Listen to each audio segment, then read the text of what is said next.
السلام علیکم۔ امید ہے آپ سب خیریت سے ہوں گے۔ دوستو، آج کی اس ویڈیو بنانے کا مقصد ہے کہ ہم اپنے سوچ کو کس طرح بدلیں اور خوشحال زندگی گزاریں۔ موجودہ زمانے میں اکثریت ایسے لوگوں کی ہے جن میں سے ہر ایک کی یہی خواہش ہے کہ اس کا لباس دوسروں سے اچھا ہو، اس کی رہائش گاہ دوسروں سے بہتر ہو، اس کے پاس گاڑی دوسروں سے اچھی اور جدید ماڈل کی ہو، اس کی ملازمت ذریعہ معاش دوسروں کے لیے قابل رشک ہو۔ یہ وہ جذبات ہیں جو ہمارے ہاں اکثر لوگوں میں پائے جاتے ہیں۔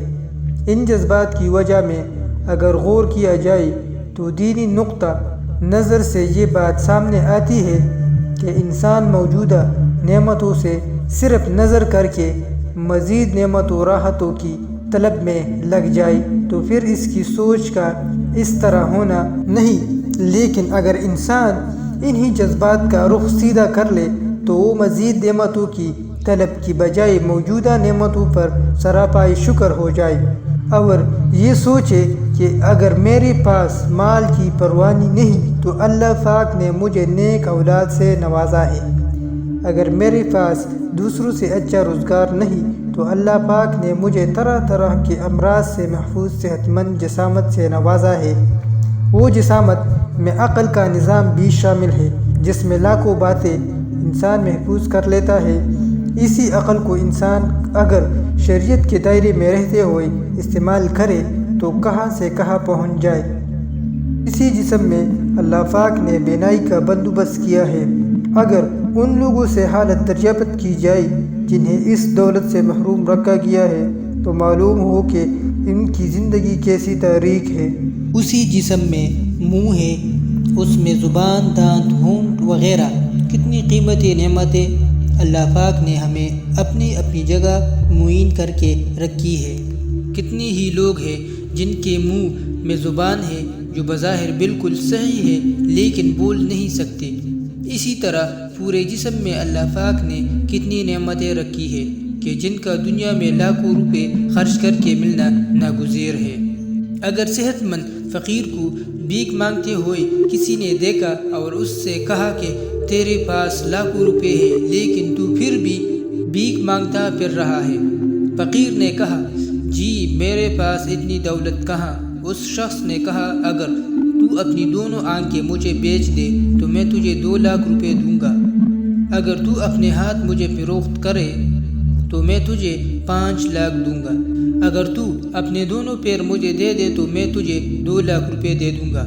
فقیر نے ان سب پر انکار کر دیا تو اس شخص نے کہا اللہ پاک نے تجھے ایسے قیمتی نعمتوں سے نوازا ہے جو لاکھوں روپے کے عوض بھی تو مجھے نہیں دیتا۔ تو پھر فقیر کہا بظاہر دیکھنے میں ایک معمولی واقعہ ہے لیکن اس میں ہمارے لیے زبردست سبق ہے کہ ہم اللہ کی نعمتوں کی طرف متوجہ ہو کر ان کا شکر ادا کرنے کے بجائے دوسری نعمتوں کی نہ ملنے پر ہر وقت شکوہ شکایت میں لگے رہتے ہیں۔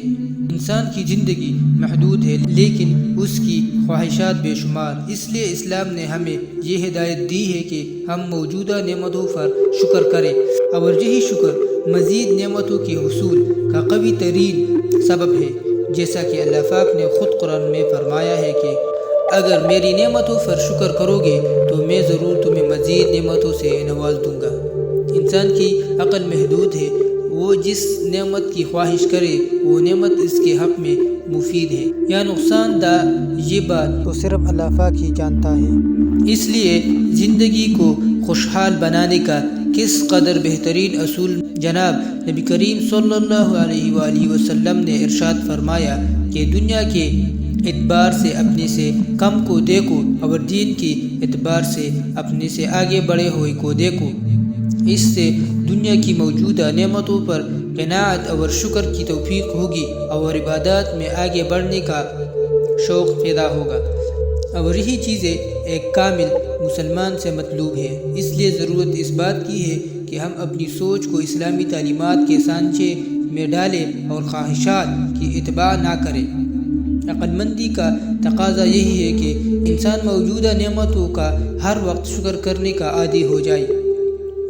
اس شکر کے صلے میں جہاں آخرت میں ثواب عظیم کا وعدہ ہے۔ امید ہے دوستو یہ ویڈیو آپ کو اچھی لگی ہو۔ ویڈیو کو زیادہ سے زیادہ